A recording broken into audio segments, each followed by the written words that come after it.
all of the usual courtesies. On that note, I give the call to the member for Forrest. Yeah. As I was saying, Madam Deputy Speaker, seems like the only fitting way to begin my first speech to the House some 3 years after leaving the Senate. But as most members of the House would probably admit in a quiet moment, we don't always pay much attention to what goes on in the other place, making it quite appropriate to reintroduce myself all over again now that I'm standing here on green carpet.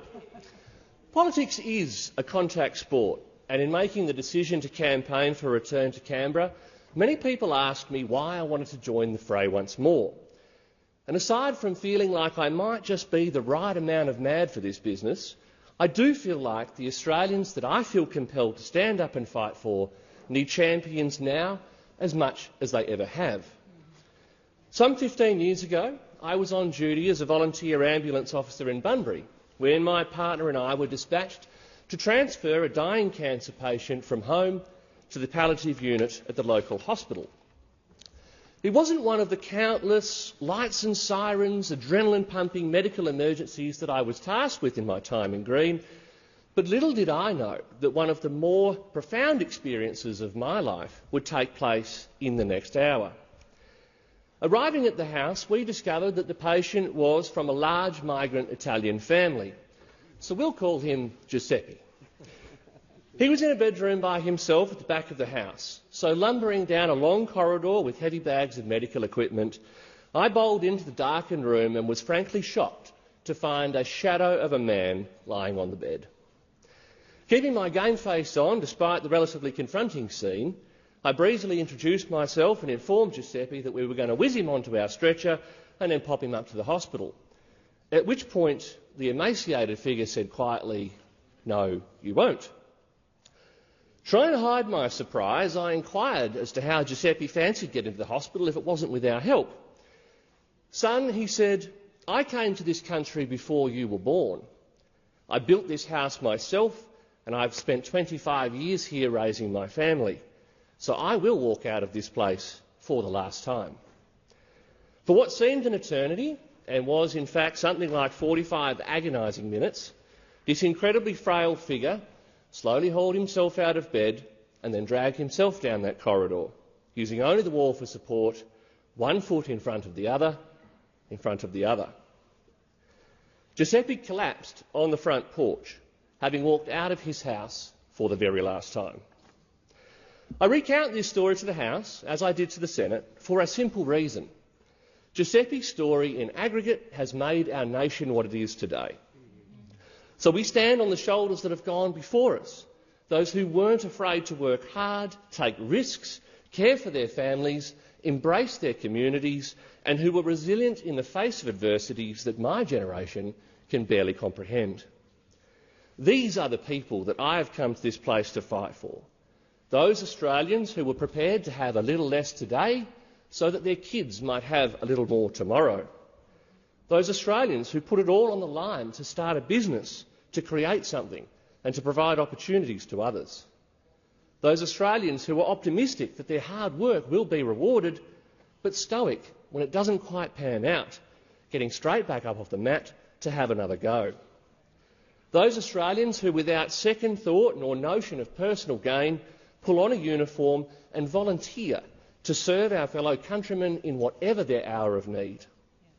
Those Australians who would sooner join the committee, become the secretary or roll up their sleeves at a busy bee than see the death of yet another community organisation.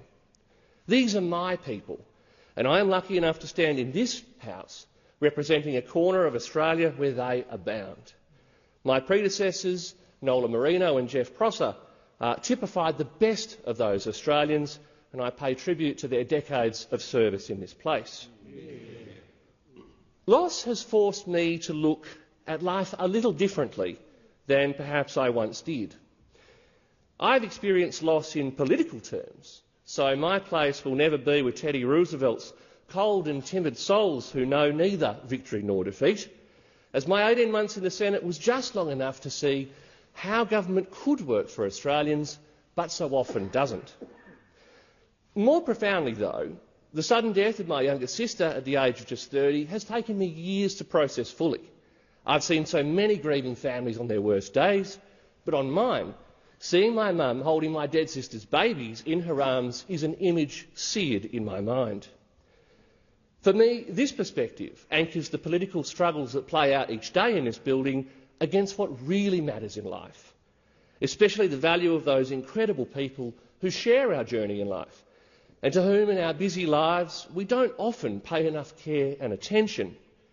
I couldn't possibly rise in the House today without acknowledging the people that have supported me, shaped me and changed me through the many chapters of my story so far.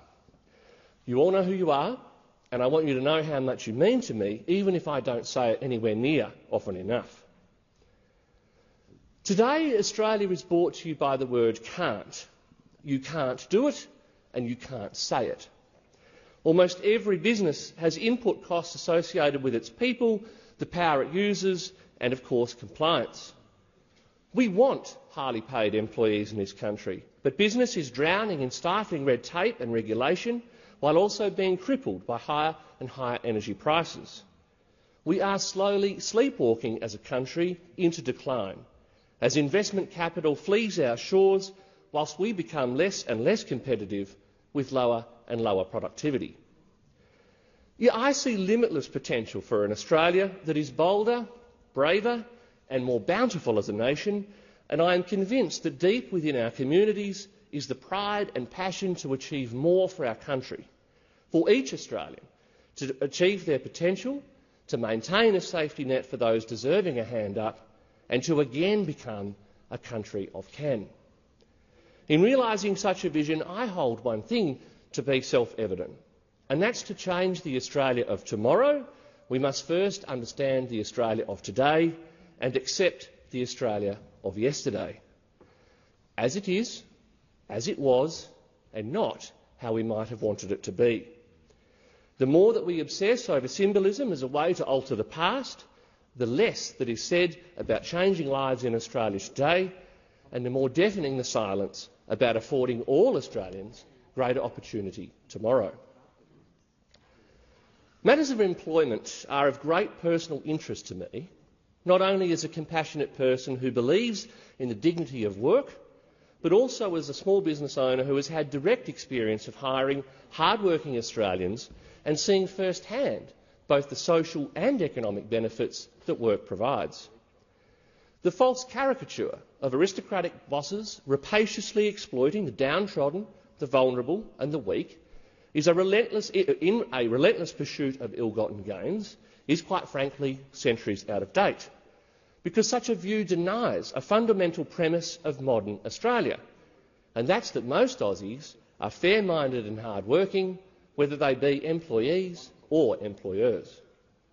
So, like millions of Australians, I had a dream of building my own small business, which grew to employ more than 30 people, including a number who were registered with a Disability Services Agency.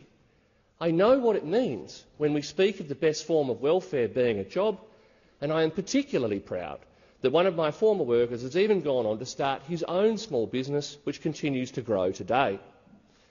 So with almost 1 in 2 employees in Australia working in a small business of less than 20 staff, most bosses are in fact tradies, restaurateurs, retailers or farmers, working side by side, day after day, starting early, staying late. These are the relationships that have built modern Australia. Businesses in a modern economy have their interests best served by an engaged, agile, free-thinking and committed employees. Those same staff benefit in turn from the superior business performance of an organisation that has the flexibility to change, adapt, trade and prosper. To me, the idea that we need more government red tape between an employer and an employee too often stops people hiring at all, whereas simplicity, certainty and flexibility create opportunity for all Australians. Every dollar we take off a person or a business reduces the incentive to strive for all, and we must remember that the taxpayer is not an imaginary money tree. Taxpayers are real people, and I particularly shudder at the thought of taking money from a tradie, nurse or teacher and giving it to for-profit companies in the name of some fashionable cause. Whenever we speak of subsidy, commission, plan or initiative in this place, we've got to have the courage to look those tradies, teachers and nurses in the eye and explain why we're taking more of the money that they've earned for themselves and their families. Those hard-working Australians don't live on Twitter. I don't think they always read the paper, and they almost certainly aren't members of a political party. They'd never march through the streets of a city with superglue and snorkels, but they do value honesty in political leadership, and they quietly nod their heads in the lounge room when a politician on TV actually talks some sense. So I'm convinced that political leadership, at its best, is capable of making the tough decisions whilst carrying the day with reasoned, rational and respectful argument. Australians are no longer listening to political leaders who simply parrot back popular sentiment to the public at large, and indeed many are yearning for leaders who will take a stance, even where it is a stance with which they disagree. Australians, especially in regional electorates like mine, are crying out for leadership that will truly lift our country and again enliven our communities. They don't send us here to simply argue over the latest way to dole out more and more borrowed money, adding to a debt that will be paid by our children and our grandchildren. Nobody seems inclined to remind Australians that, just as our forebears learned, we simply cannot turn to government to solve all of our problems, and I hope to lend my voice to this timeless principle. Government shouldn't compete with an efficient and wealth-creating private sector, nor pick winners with taxpayer money, because it isn't fair that a business should have to compete against a government-backed entity that faces no pressure to be profitable and no risk of bankruptcy, whilst backed by your tax dollar. So government must enable private enterprise, not shackle it, because it is business, small and large, that pays wages and generates wealth in this country. It is business that creates real jobs. And fundamentally that is why it is an imperative for government to create the right conditions for business to grow, employ and prosper, and why we must enhance personal responsibility, reward for effort and the incentive to strive in the Australian economy. I started my professional career on the deck of an oil tanker, becoming a ship's captain by trade. I followed an icebreaker from the Russian port of Murmansk right over through the pack ice of the White Sea, felt more than a faint terror at the sight of breaking waves higher than 5-storey buildings in the North Atlantic, and toiled in the searing heat of the Arabian Gulf. From having worked in and with many countries around the world, I've seen the full spectrum of political economic control and its impacts in the lived experience of ordinary people under those regimes.